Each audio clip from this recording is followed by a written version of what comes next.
These are the Palestinian stories for you to see. They have been suffering since the establishment of State of Israel in 1948. Israel as a colonial power is occupying Palestinian lands and rules with the apartheid policy to deny even basic rights and necessities including clean water and medicines. This video will show you the truth about Palestinians under Israelis' occupation.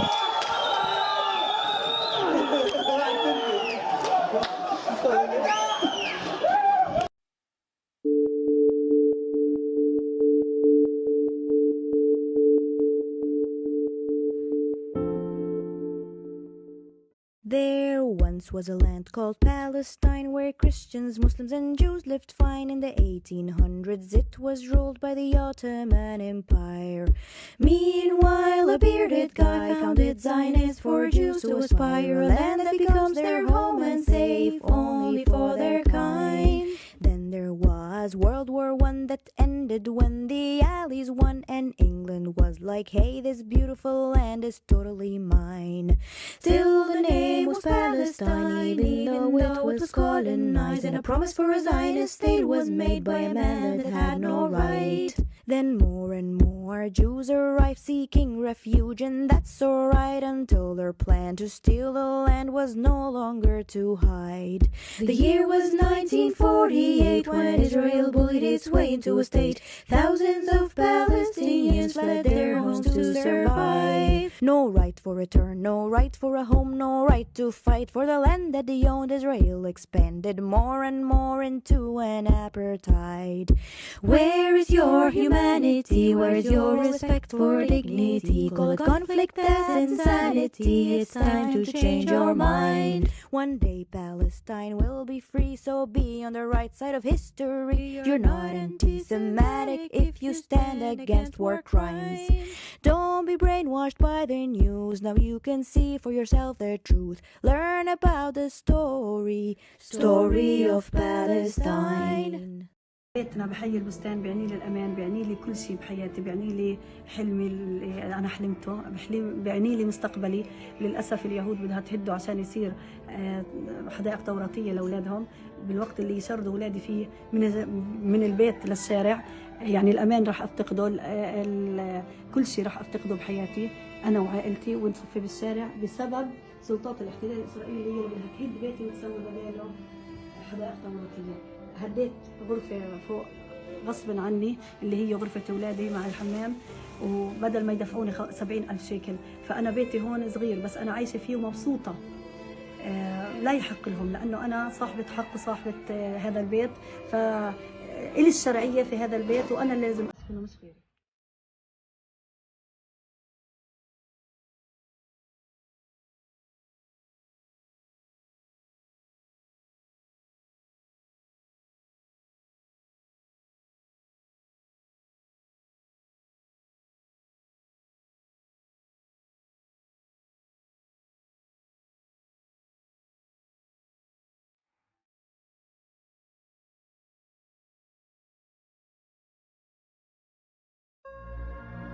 أنا فلسطيني. I am Palestinian. Never visited Jerusalem. I'm Palestinian. Never tasted Nabulsi Kunafa. Never seen Al-Aqsa Mosque. Nor seen the Church of Nativity. Actually, I've never stepped out of a small besieged city. Called Gaza. I am Palestinian. I survived. I am officially a war-attack survivor by the age of 21. The night is coming. Another long, sleepless night of anticipation. Where will that missile fall? Who would it kill? Who's next to be killed? Will we need to evacuate? Are we fully prepared? Will this night be tough? Minutes leading up to the proposed ceasefire. Jets are still dropping bombs. 30 minutes. 20 minutes. 15 minutes. 10 minutes. 5 minutes till ceasefire. I just heard another huge explosion. ايدي بيرشفوا من الخوف. تعبنا دمنا انحرق. شعورنا من جوا ما بنوصفش. Overnight, the house would shake from the airstrike. And I would wonder if I would wake up the next morning. If I don't send you a message tomorrow, it means they bombed us. أنت منيح؟ أنا بعدني عايش بس قلبي مات. أسوأ لحظات بحياتنا. خلص إذا منعيش لبكرة رح نطلع من بيوتنا. بس لوين بدنا نروح الله بيعلم. But where do we go? You stole my house. If the judge is your oppressor, then who do you complain to? We saved the fish. ولادي نايمين هيك. Tonight, I put the kids to sleep in our bedroom. So that when we die together. No one would live to mourn the loss of one another. وينهم الأربعة؟ وينهم؟ You stole my house. الله يسهل عليك يابا. الحرب النفسية اللي فينا لو طول العمر بنضل نتعالج عمرنا ما بنتعالج. Stay safe. Where? Where? Stay safe. Where? I did the strangest thing today. I exchanged my children with my brothers. I took 2 of his children and gave him 2 of mine. So in case if I get bombed, one of mine will survive. And if he gets bombed, one of his will live on. يمكن نبكي وهذا حقنا. ويمكن نحزن وهذا حقنا. بس ما رح ننكسر. We will not be broken. What you just heard are their words. This is their everyday reality. For those whose voices have been silenced for too long. For those whose daily struggles Are too painful to read out loud. Speak out. Let their voices be heard. Say their names. keep sharing. Elevate Palestinian voices. Talk about Palestine.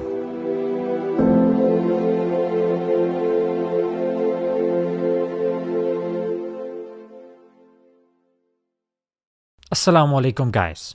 The Israeli occupation has taken an eerie turn over the last week, and seen as the news and entertainment industry favors our Zionist counterparts more, it may seem to some of us that we are alone in the struggle. So I think it's nice to acknowledge and appreciate some people of influence who have shown solidarity to the oppressed in Palestine. Let's start off with the most surprising one.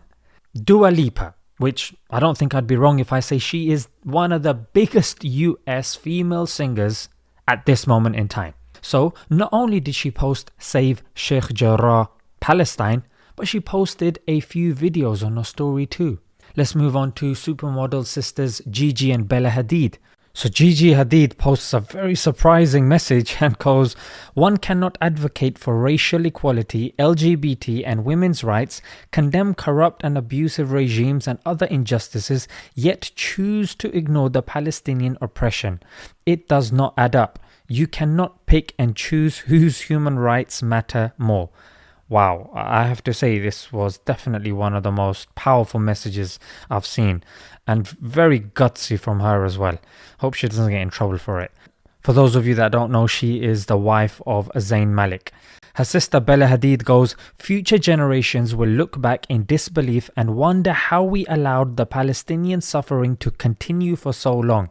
A human tragedy unfolding right in front of our eyes. Politicians stutter neutral words in fear of being reprimanded, whilst the world remains silent to avoid offending the wrong people. History has taught us to speak up. You are either on the right side or you are not. It's that simple." Wow, another banger. Mia Khalifa posted, "All I see are crimes against humanity that the United States is funding with an annual 3.8 billion #Free Palestine." Boy, she went there. I don't think I saw anybody go there, but she went there. Let's move on to DJ Khaled, who's signed to Jay-Z's record label. He posted, "Sending love and light and prayers to my Palestinian brothers and sisters and everyone around the world. I'm praying for peace and love to the world. Peace and love to everyone." Let's move on to Desportivo Palestino, a football club in Chile. They wore the scarf in solidarity with their brothers and sisters.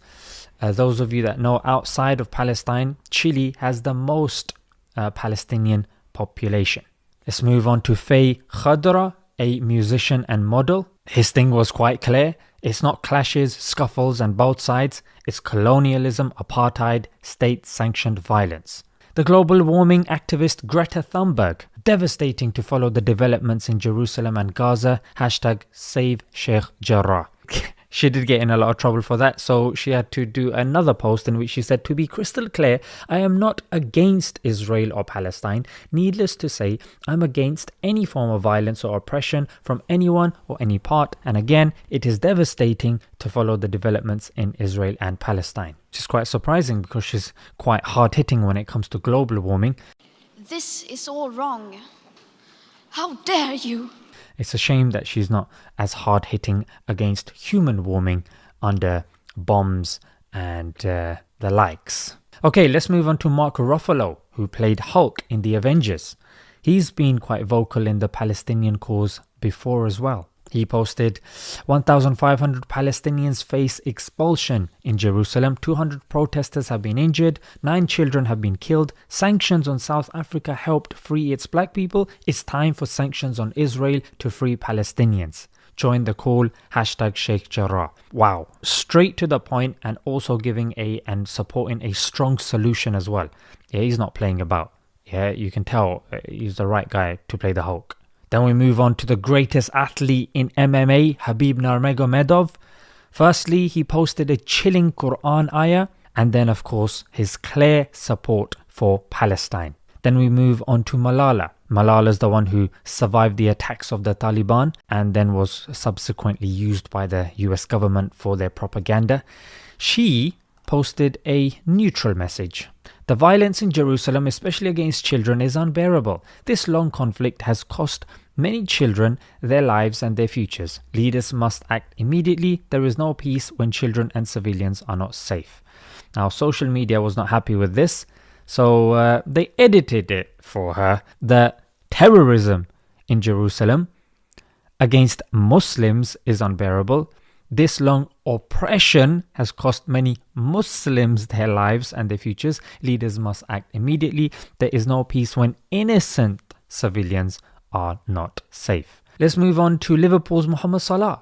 He posted a message. So first he posted a picture of himself in front of the Dome of the Rock, and then he says, "I'm calling on all the world leaders, including on the Prime Minister of the country that has been my home for the past 4 years, to do everything in their power to make sure the violence and killing of innocent people stops immediately. Enough is enough." I think people who know him know what he's talking about, but social media did also point out that there's absolutely no mention of Palestine there. Let's move on to Arsenal player Mohamed El Nenwi. He says, "My heart and soul and my support for you, Palestine." Yeah, Palestinian lives matter. And you've got some pictures there. Then we move on to Manchester City's Riyad Mahrez. He did #Palestine, #Save Sheikh Jarrah. Then we got Liverpool's Sadio Mane, who had Free Palestine and then says heartbreaking. Then we had bass player and vocalist of the group Pink Floyd. And this guy did not hold back. Sheikh Jarrah, Jerusalem. What? What?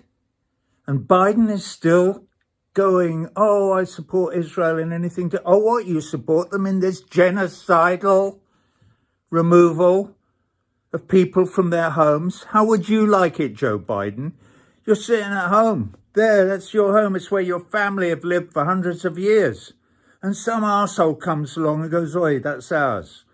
I'm a settler. I'm going to take your house from you. You can, I don't care what you do. Die." That would be the very best thing. I mean, it is inconscionable, unbelievable. Then we have 300 and Game of Thrones actress Lena Headey, who posted a very direct and hard-hitting message. Yeah, she's a Hollywood actress, and for her to do that, I was quite surprised. Let's have a read. "One law for chaos and another law for peace. #Sheikh Jarrah." And then in the picture it says Zionist Israeli apartheid. And then she says, "Read, digest, educate and share and speak up." Link in the bio to sign the petition. Over 1,500 Palestinians from neighborhoods in Jerusalem are facing threat of forced displacement and home demolitions by Israeli authorities. Children make up a large percentage of the families threatened with homelessness. And of course, her post goes on. We also had comedian Paul Chowdhury, who reshared a video by Sean King, who's an activist. And we also had social media comedians, Anwar Jibawi and Adam, who have very big followings on Instagram and and YouTube, they posted messages of solidarity too. You also had YouTuber FaZe Rug, as well as UK rapper Krept from the duo Krept and Conan. Then we had comedian Trevor Noah, who started off very neutral, and then because obviously he's on a Comedy Central, which is a big platform, and he has to play the game a little bit. I was quite disappointed at the start, but then after 3 minutes, that's when he got to the point. The part where we say who's good and who's bad and who started, let's step away from that and instead ask a different question. Instead, let's look at who's dead and who's alive this week. In Gaza, Israeli airstrikes have reportedly killed 28 people, including 10 children. Over 150 people have been wounded. In Israel, Hamas rockets have killed 2 people. And this exchange of fire comes after the Israeli assault in and around the Al-Aqsa Mosque that left more than 600 Palestinian protesters, worshippers, and civilians wounded. Like, set aside motives and intentions and just look at technology alone. Israel has one of the most powerful militaries in the world. They can crush Gaza like that. Not to mention one of the most advanced defense systems in the world. You shoot a rocket at them, it's probably not going to do anything to them because of their defense system. Right? They've got a giant Mutombo in the sky just knocking them down. And I know that this is contentious. And I know that people are going to hate me for this. But I just want to ask an honest question here.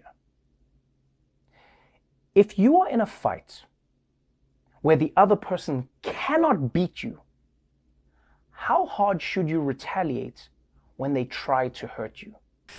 And I'm sure, guys, there are many, many more that I've missed. So please let me know in the description, because, yeah, I definitely think these people should be acknowledged and appreciated, especially considering how difficult it is and risky it is for a person's career to openly speak out about these things. Let's leave it there. Until next time, Assalamu alaikum. Some of us are here and have family in Palestine. And while we were Zoom calling with them, we could hear the bombs falling in the background. We're not worried about the rain out here. We could hear the airstrikes in the background, and the worst part about it was that it was normal. We reject that normalcy. We are Palestinians. A lot of things make me happy, but nothing makes me happier than seeing tens of thousands of Palestinians and our allies here in the streets of Washington, D.C. I want you to believe in yourself. I want you to believe in the power of your voice. I want you to believe that we can make our brothers and sisters in Palestine proud of us as we are proud of them. Because as Jewish people of conscience, we know our Palestinian siblings deserve their land. And we must end Israeli apartheid now. De Colombia, Palestina, libertad, libertad, libertad. How dare you use the language of peace to suffocate the work of justice? That is not your right. And we will not wait for you to develop moral courage. Our struggles are connected. That's why Palestinian flags were flying in Black Lives Matter protests last year and years before that, because our struggles are connected. We can say it, we can claim it, and we can speak loudly and clearly that Israel is an apartheid state. It is time to end settler colonialism. It is time to end the ethnic cleansing. It is time to stop the genocide. It is time